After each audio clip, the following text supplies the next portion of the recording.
Hello there. We're back again at Etienne's place.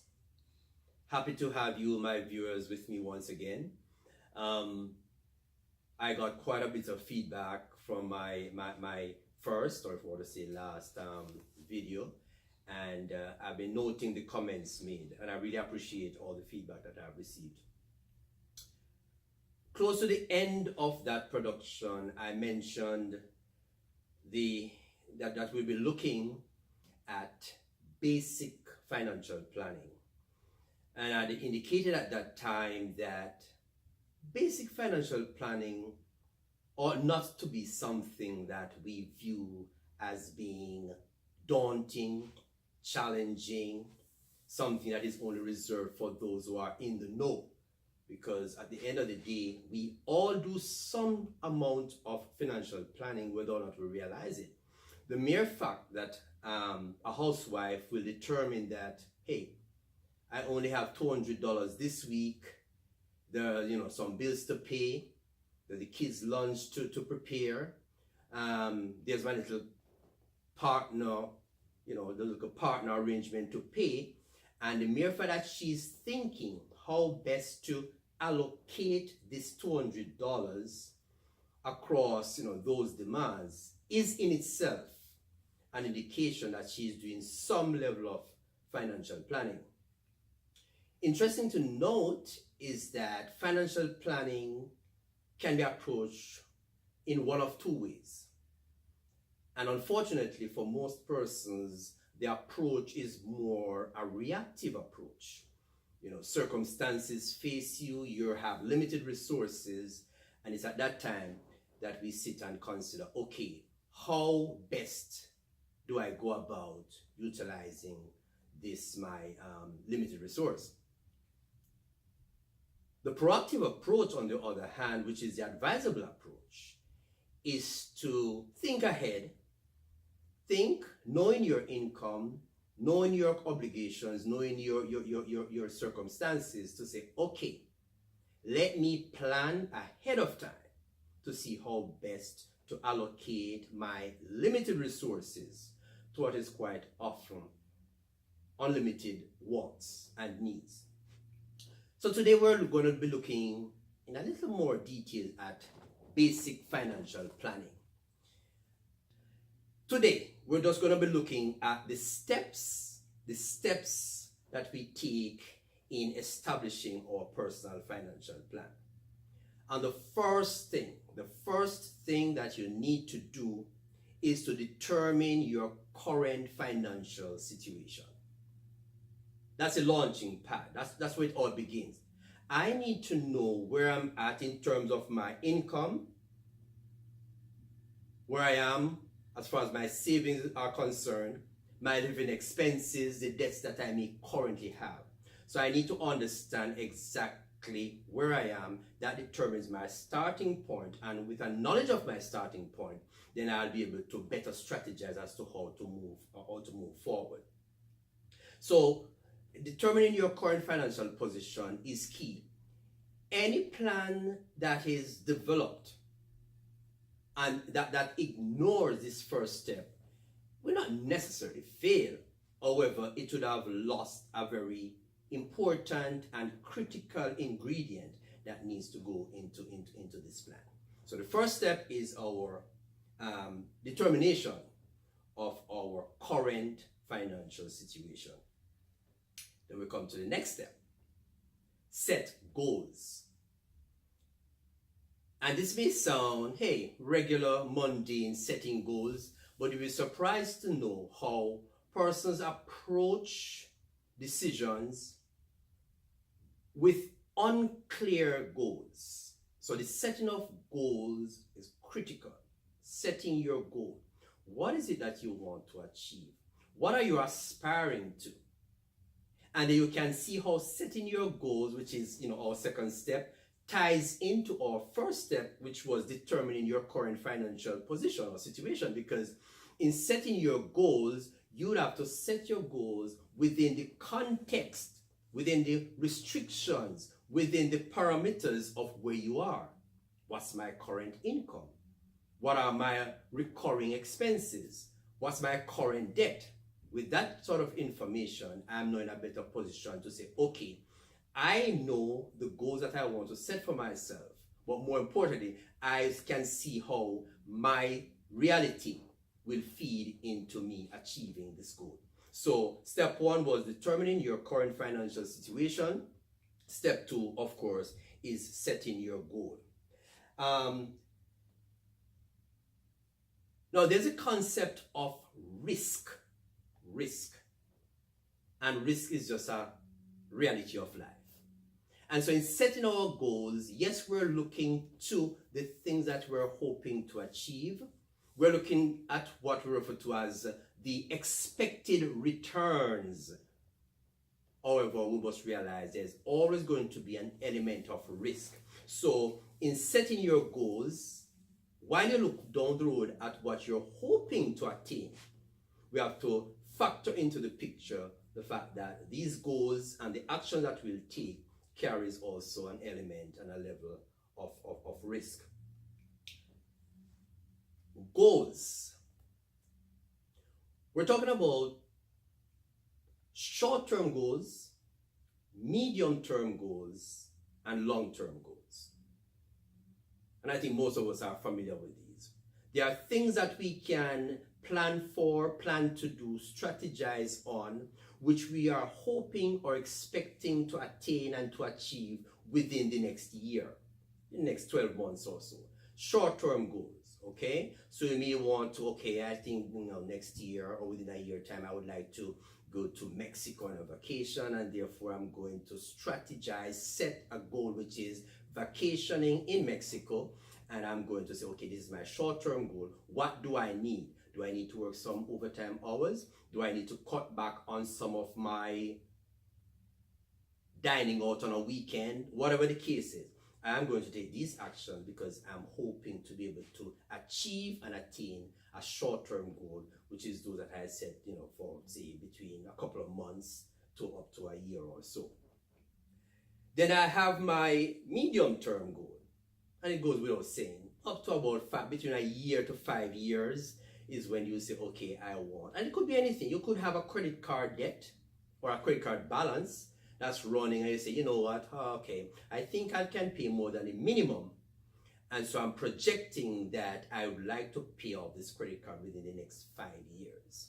And so you structure your repayments to achieve this. And so sometimes, so what happened that, for example, and I'm coming to that long-term goal, a person may have a long-term goal in mind.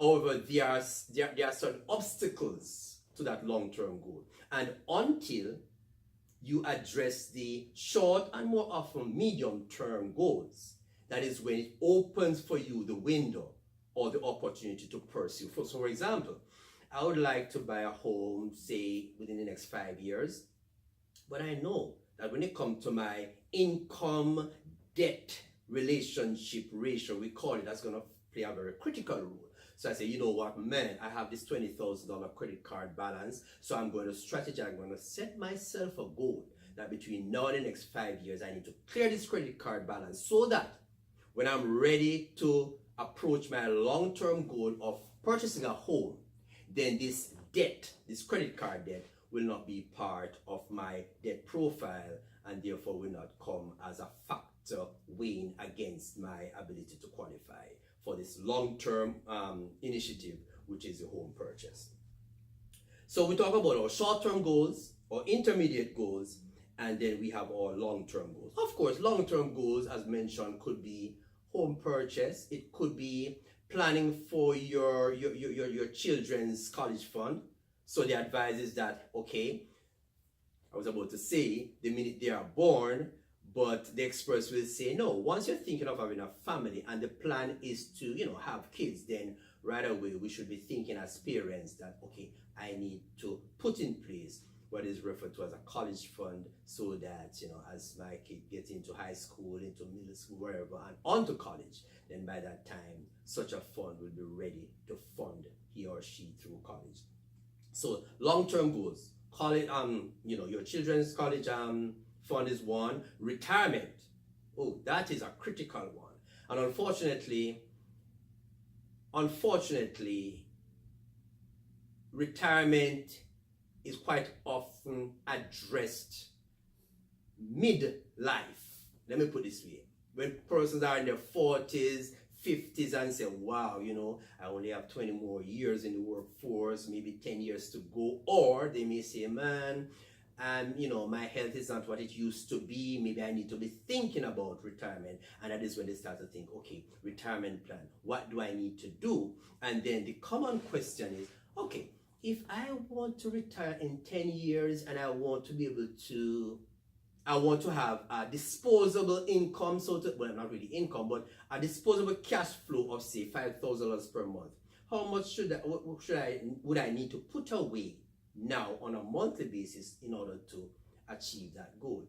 And of course, if you're making that sort of plan at 50, 55, then you're really gonna have to put away quite a hefty monthly sum if you stand even a remote chance of coming up with a package that will give you a comfortable retirement plan. So those are again examples of long-term goals. So one was our assessing of our current financial position. Number two is setting goals. I need to say something more about goals. Goals are not to be in general terms, ambiguous terms. Goals need to be, one, realistic. So if I know that I work as a customer service rep, you know, at a company, I know my income profile, and I also know that even if I end up with all the promotions in that capacity and reach at the top of the scale for customer service, then the best I can expect, I'm just using a number, the best that I can expect is $60,000 per year as salary. Then for me to set a goal that, okay, I think I would like to have a $500,000 home at X time, then unless I have some other sources of funding, but if I'm only depending on the job, then it would be a bit unrealistic for me to set a goal like that. I'm only setting up myself for failure.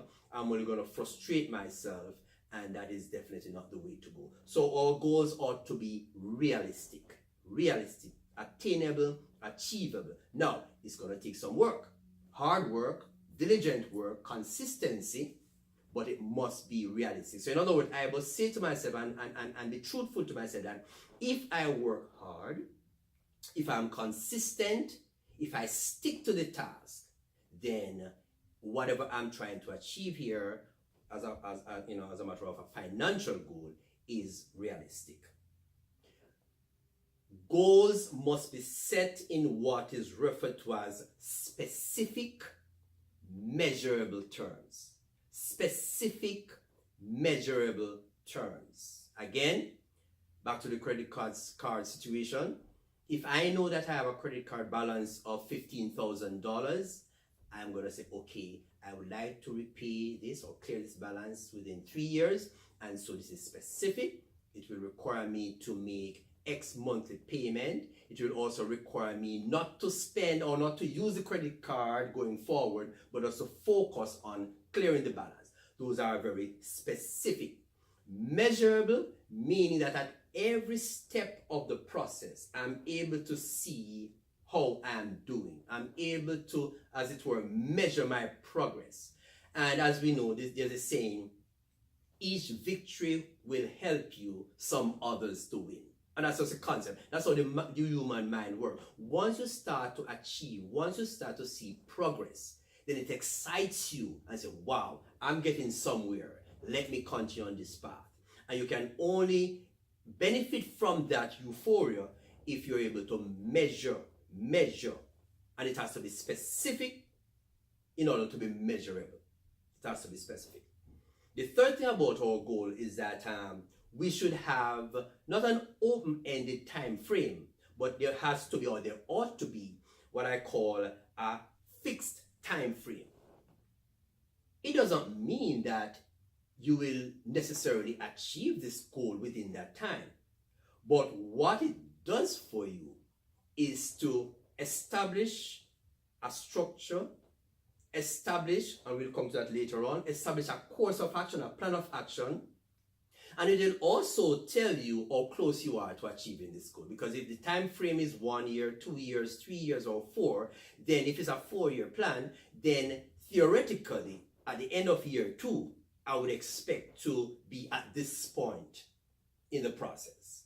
If at the end of year 2, which is halfway, if it's a 4-year goal, I see that I've only attained what I would classify as 1 year's worth of progress, then it tells me that, okay, I need to adjust something. I need to modify my approach. I need to rethink something, okay? So there must be, or there ought to be, a specific time frame attached to our goals. Good. So there, we have looked at 2 sections of our financial planning. We've looked at determining our current situation, setting goals, and come next week, we'll move on to 1, identifying alternatives, 2, formulating an action plan, and very, very importantly, we'll be looking at reviewing and revising the plan. So until next time, let's keep planning.